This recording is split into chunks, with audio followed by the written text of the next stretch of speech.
불교는 종교 중에서도 좀 색다른 신비한 종교입니다. 하늘에서 내려온 권위주의적 절대성이 아니라 지상인 차 안에서 하늘인 피 안으로 해탈하여 승화하는 너무나도 인간적인 종교입니다. 그것이 우리를 잡아 끄는 매력인지도 모릅니다. 마음을 밝히는 붓다 이야기.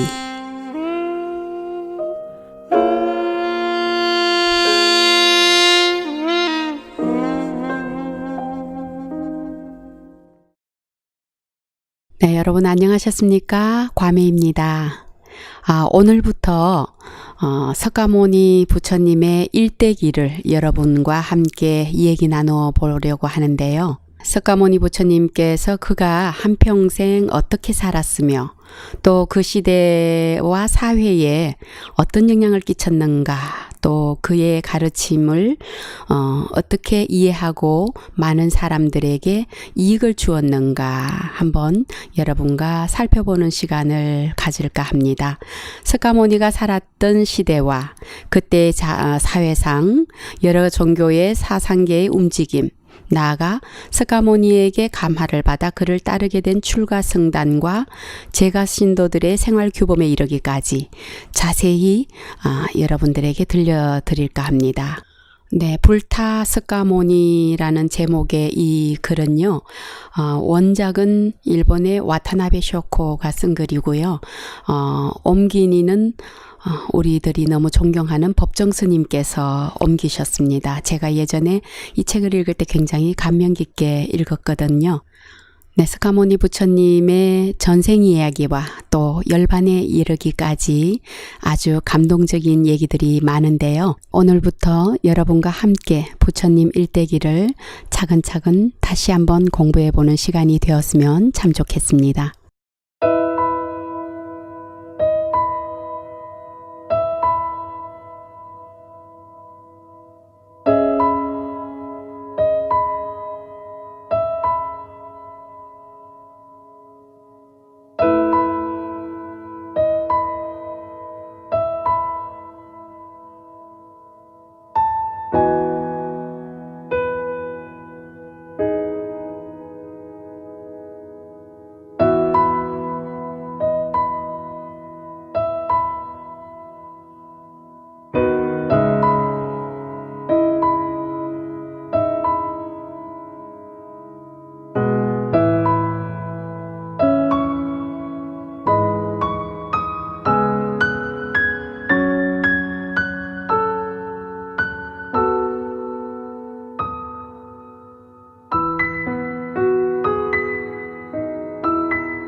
전생 이야기.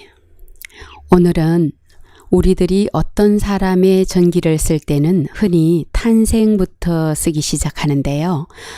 부모나 조상부터 쓰는 일도 있지만 대부분 그 사람이 태어나기 전에 일은 문제 삼지 않는다라고 합니다. 그런데 과거에는 전기를 쓸 때 특히 위인인 경우에는 그의 전생에 대해 이야기하는 일이 자주 있었죠. 세상에서 보기 드문 위인인 경우에는 몇십 년이라는 짧은 생애 중에 그토록 훌륭한 일들을 이루어 놓았다는 사실이 도저히 믿어지지 않을 때도 있어요.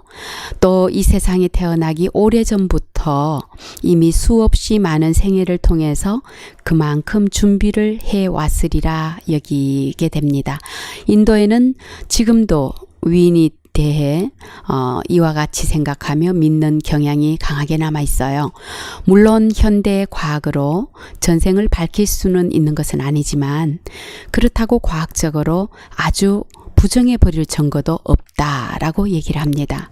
그러므로 과거 수천 년에 걸쳐 많은 이들이 믿어온 것을 그대로 받아들여도 될 것 같습니다. 그리고 전생의 일들이 사실인가 아닌가를 따지기 전에 그러한 이야기 속에 그 인물의 인품을 이해하는 데 도움이 되는 자료가 많이 들어있다는 사실을 기억했으면 좋겠습니다. 석가모니란 지금의 네팔 남쪽 국경 가까이 있던 석가족 출신의 성자라는 뜻으로 훗날의 부처가 되신 분이죠. 그는 지금부터 2500년 전에 그곳의 왕자로 태어나서 29에 출가하여 수행을 하고 35에 부처로서의 깨달음을 얻은 다음에 45년 동안 겐지스강을 중심으로 가르침을 편 뒤 80살에 세상을 떠났습니다. 그 후 제자와 신도들이 그의 가르침을 지키며 여러 나라에 전파하게 되었는데요.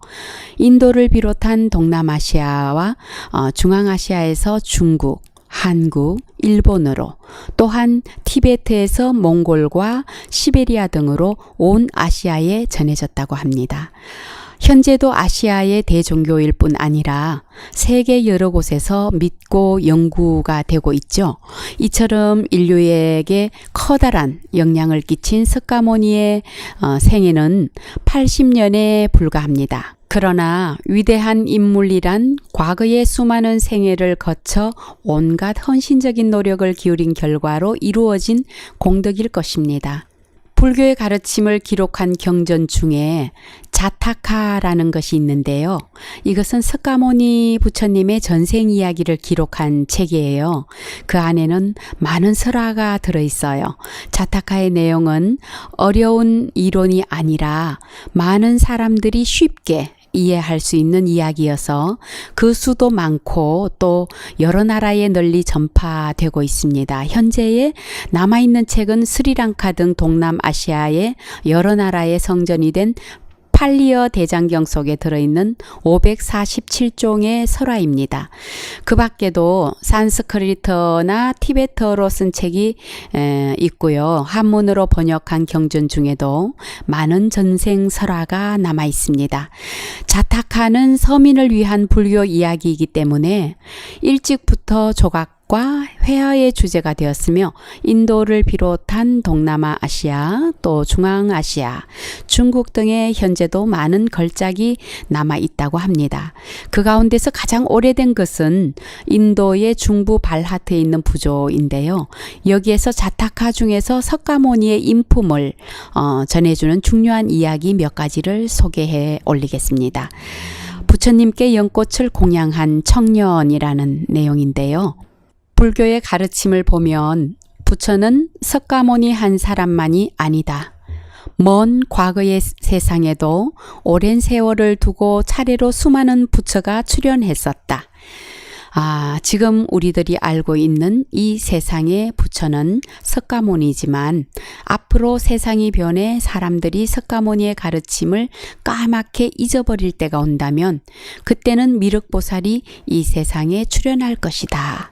그래서 석가모니처럼 태어나 출가 수행하고 도를 이루어 불교를 세상에 펼치기로 되어 있다. 그러므로 미륵보살은 석가모니에게서 그와 같은 사명을 받은 미래의 부처님인 셈이다.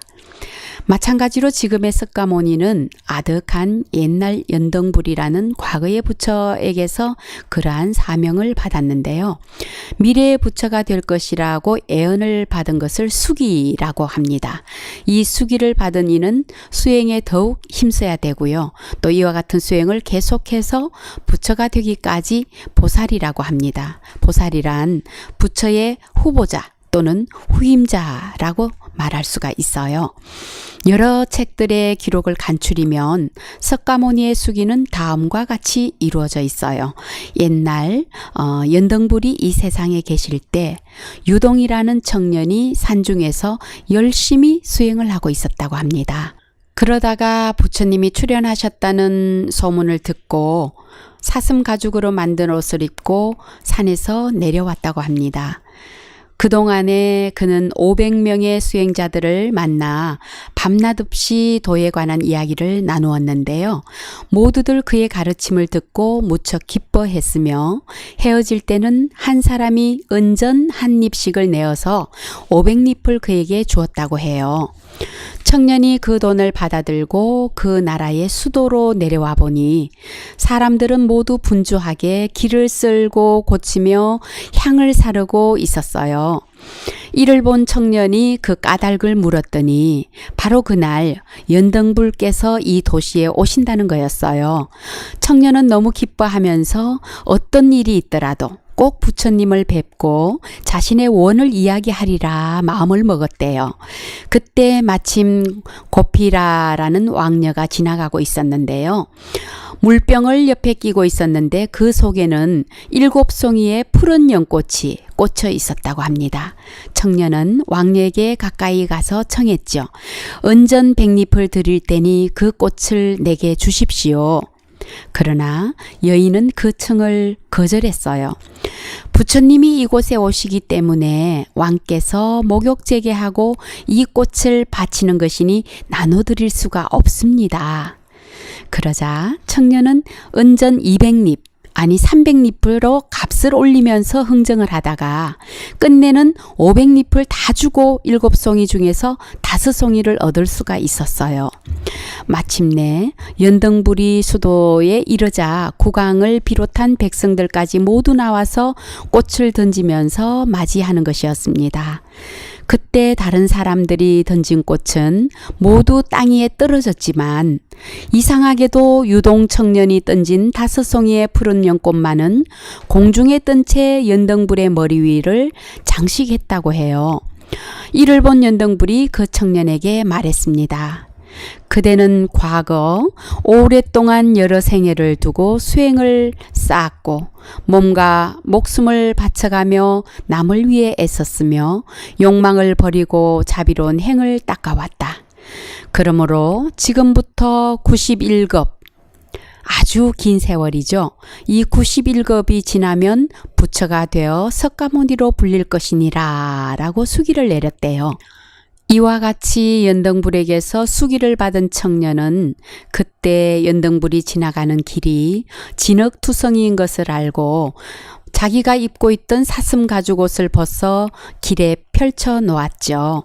그러고도 부족해서 자신의 머리카락을 풀어 땅에 깔고 연등불이 밟고 지나가도록 했다는 것입니다.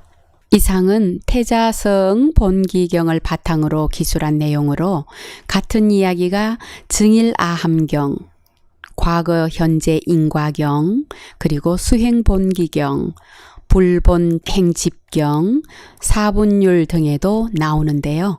세부적인 내용은 약간씩 다른 점도 있지만 대체로 이와 비슷하다고 합니다. 이 이야기는 가끔 그림이나 또 조각의 소재로도 쓰이기도 하는데요. 이를테면 파키스탄의 라오르 박물관에 소장되어 있는 바위에 새긴 부조를 보면 파키스탄의 쇼트라크에서 출토된 연등불 설화의 한 장면에 청년이 고피에게서 꽃을 사는 모습과 연꽃을 연등불에게 바치자 5송이가 모두 머리 위에 공중에 떠 있는 장면, 또 청년이 자신이 머리카락을 풀어서 땅에 깔고 연등불에게 밟고 지나가도록 하는 장면이 묘사되어 있다고 합니다. 이처럼 설화의 전후 사정을 한 폭의 그림으로 표현하는 기법은 여러 나라에 두루 전해지고 있어요. 그리고 간다라에서 나온 부조나 또 중국 고창의 폐사벽화에도 같은 소재로 되어 있다고 합니다.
네, 청년이 자신의 머리카락을 풀어 땅에 깔고 연등부처님이 밟고 지나가도록 한 바로 이 모습, 이 청년이 바로 석가모니 부처님의 전생이죠. 다음은 9빛깔의 사슴 이야기입니다. 9빛깔의 사슴. 아득한 옛날 9빛깔의 털을 가진 아름다운 사슴이 깊은 산속에 살고 있었어요. 눈처럼 새하얀 뿔을 가진 그 사슴은 마을 가까이 내려오지 않고 한 마리 까마귀와 사이좋게 지냈다고 하는데요. 어느 날 한 사나이가 물에 빠져서 허우적거리며 흘러내려오다가 물 위에 드리워진 나뭇가지가 있어 가까스로 붙잡기는 했으나 강기슭으로 올라올 수가 없었어요. 그가 큰 소리로 도움을 청하자 그 사슴이 달려가 뿔을 잡으라고 일러주어서 겨우겨우 목숨을 건질 수가 있었다고 합니다. 사슴은 지쳐서 꼼짝도 할 수 없는 지경이었는데 그 사나이가 땅바닥에 엎드려서 감사하다는 인사를 하면서 말했습니다. 풀이든 물이든 무엇이든지 시키는 대로 갖다 드리겠습니다. 그러나 사슴은 사양하며 말했습니다. 그럴 필요 없습니다. 만일 저에게 은혜를 갚으려거든 제가 여기 산다는 것을 아무에게도 말하여 주지 마십시오. 사람들이 제 거처를 알면 제 가죽과 뿔을 탐내어서 반드시 저를 죽일 것입니다. 사나이는 아무에게도 그 일을 발설하지 않겠다고 굳게 약속하고 돌아갔어요.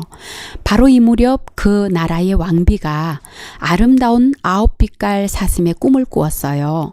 그리고는 꼭 그 같은 사슴 가죽으로 만든 방석과 뿔로 만든 부채자루를 갖고 싶다 했어요.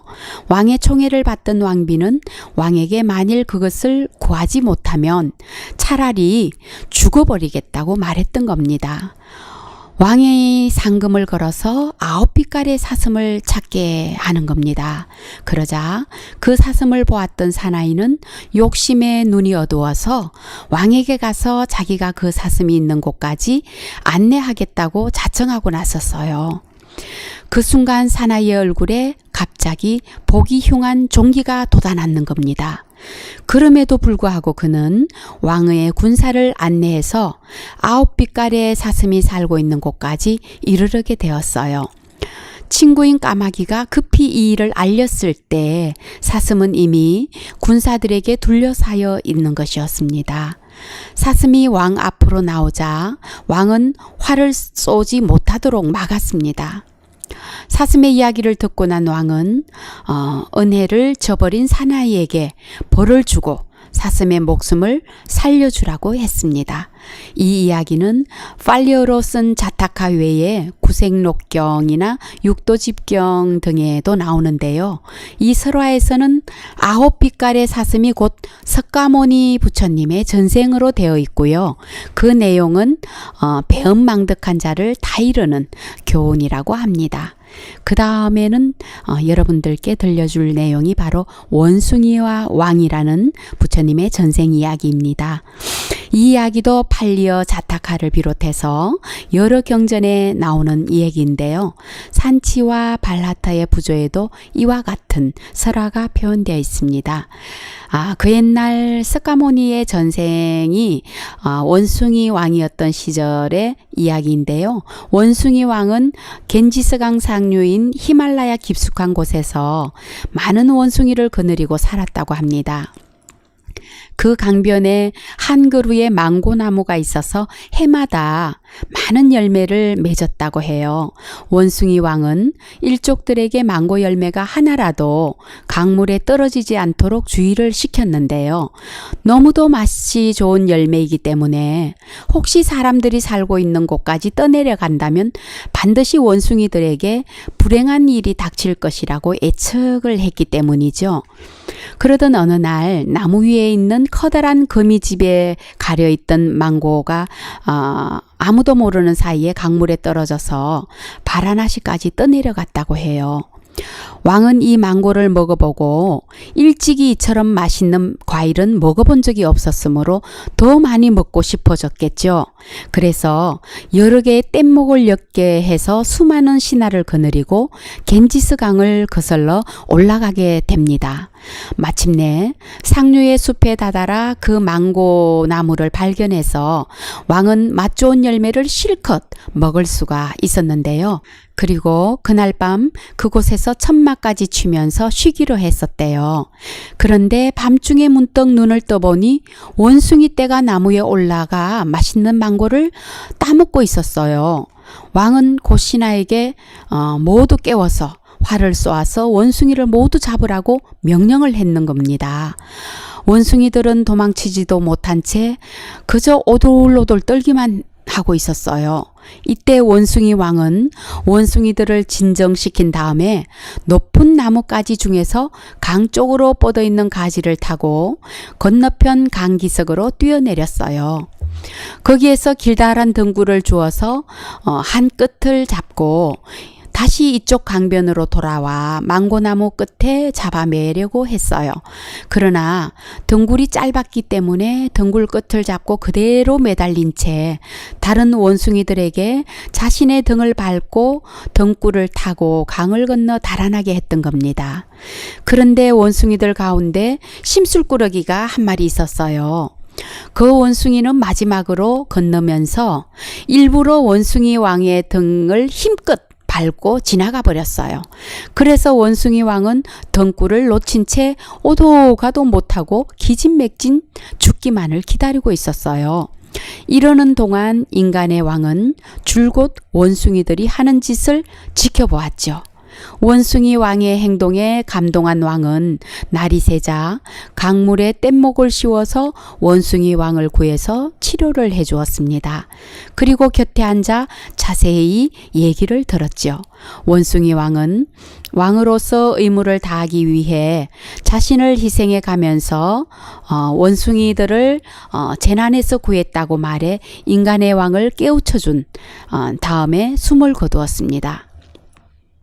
자기 나라의 백성이나 말이나 군사나 마을이 두루두루 행복하게 살도록 하는 것이 왕의 참된 의무입니다. 이것과 비슷한 이야기가 중앙아시아의 구자에 있던 폐사의 벽화에도 그려져 있다고 그래요. 다음은 굶주린 범과 왕자라는 내용으로 또 석가모니 부처님의 전생 얘기를 들려드리겠습니다. 이설화도 보살이 자신의 몸을 희생해서 짐승을 살린 이야기인데요.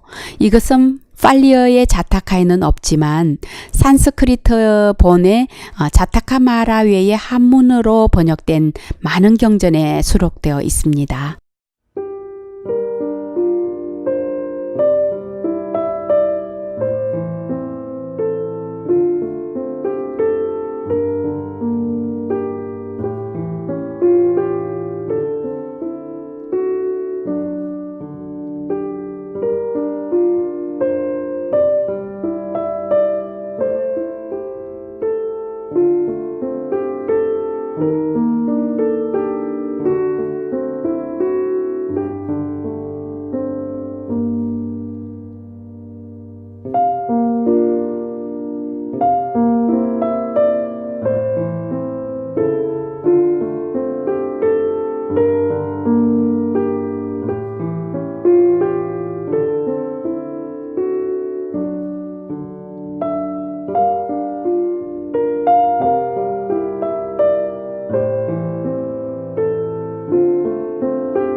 옛날에 인도를 여행한 법현 3장이나 현장 3장도 그 에트라는 곳을 보았다고 기록하고 있으므로 인도에서는 아주 잘 알려진 설화인가 봅니다. 그 옛날 어떤 큰 나라에 전담마제라는 태자가 있었는데요. 그는 어린 시절부터 자비심이 깊어서 공경에 처한 사람을 보면 자기가 가졌던 물건을 모두 내줄 뿐만 아니라 마지막에는 자신의 몸까지 팔아서 노예가 되기도 했답니다. 그러자 부왕은 태자의 신분을 다시 찾아주고 그 뒤로는 무엇이든 마음대로 베풀도록 허락을 했다고 합니다. 그때 그 나라의 수도 가까이에 있는 어느 산에 용맹이라고 부르는 선인이 500명의 제자와 함께 살고 있었는데요. 태자는 그 산에 올라가 선인들에게 음식을 대접했다고 합니다. 거기서 선인들의 말을 들은 태자는 이 세상의 덧없음을 깨닫고 입고 있던 옷과 장신구를 벗어 마차와 함께 왕궁으로 돌려보낸 뒤 산중에 머물러 수행하기로 결심했던 거죠. 어머니인 왕후와 태자비는 이 소식을 듣고 몹시 슬퍼하면서 어떻게 해서든 태자의 생각을 돌이켜보려고 했다는 겁니다. 그러나 태자의 뜻은 꺾을 수가 없었고요. 할 수 없이 가끔씩 산 위에서 음식을 가져다 주면서 태자의 건강한 모습을 지켜보는 것만으로도 위안을 삼았다고 합니다. 이와 같이 하여 몇 해가 지나는 동안 태자도 수행하는 틈틈이 왕궁으로 내려와 부모를 찾아뵙기도 했는데요. 어느 날 그 산 절벽 밑에 골짜기에서 어미범이 7마리 새끼를 낳았습니다. 그런데 마침 큰 눈이 내려서 어미범은 며칠째 먹이를 찾아내지 못했고 새끼범들은 얼어 죽을 지경이 되었다고 해요. 그대로 두면 정말 굶주린 어미가 새끼들을 잡아먹을 수밖에 없는 형편이었어요. 산 위의 선인들은 이 전경을 보고 저마다 어떻게 해줘야겠다고 생각하면서도 그저 지켜볼 뿐이었습니다. 이때 태자가 말했습니다. 이제야 내 염원을 이루어질 때가 왔구나. 그러고는 벼랑 위에 서서 어미범과 새끼범의 가엾은 모습을 보고 큰 자비심을 일으켰는데요. 태자는 산 위에 앉은 채 선정에 들어 과거의 무수한 생애를 하나하나 관찰해 보았다고 합니다. 거기에서 아득한 옛날에 자신이 몸을 1000번 희생할 서원을 세워서 999번까지 실행했다는 것을 알았습니다. 그러니 이제 이 한 번으로서 이 서원이 다 이루어진다는 이 생각이 미치자 그날의 기회에 몹시 기뻐했다고 합니다. 500명의 선인들은 눈물로써 그와 작별했습니다. 그리고 그때 마침 부란이라고 하는 큰 부자가 500명의 남녀와 함께 선인들을 공양하기 위해 산에 올라왔다가 이 광경을 보고 슬피 울면서 태자를 전송했다고 합니다. 태자는 사슴 가죽으로 된 옷을 벗어 얼굴을 감싼 뒤 합장하고 벼랑 위에서 범 앞으로 뛰어내렸다는 것이죠. 어미범이 태자의 살을 먹고 기운을 차리자 새끼범들도 모두 살아났다고 합니다. 사람들이 멀리서 이 광경을 보고 통곡하니 그 소리는 하늘과 땅에 울려 퍼졌다고 합니다. 이때 500명의 선인들은 더없이 높은 진리를 구할 마음을 내었고 선인들의 서성은 깨달음을 얻었다고 합니다.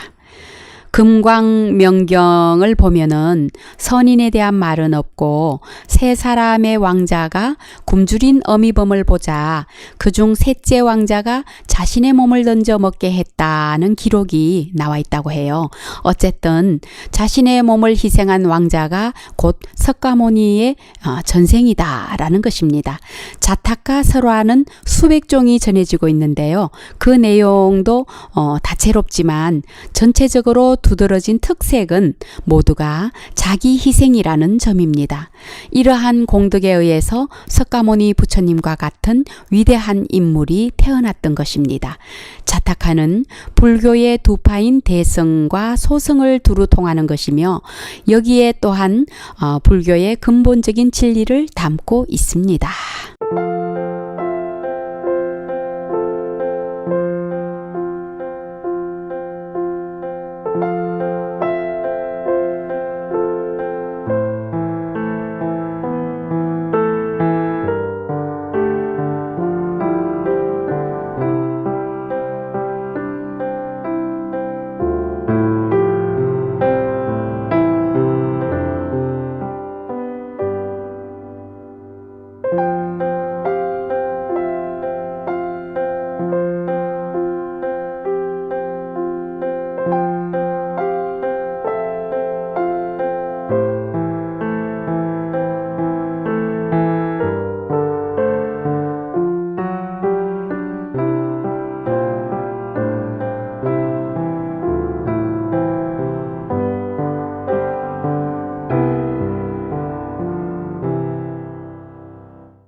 불교는 종교 중에서도 좀 색다른 신비한 종교입니다. 하늘에서 내려온 권위주의적 절대성이 아니라 지상인 차 안에서 하늘인 피 안으로 해탈하여 승화하는 너무나도 인간적인 종교입니다.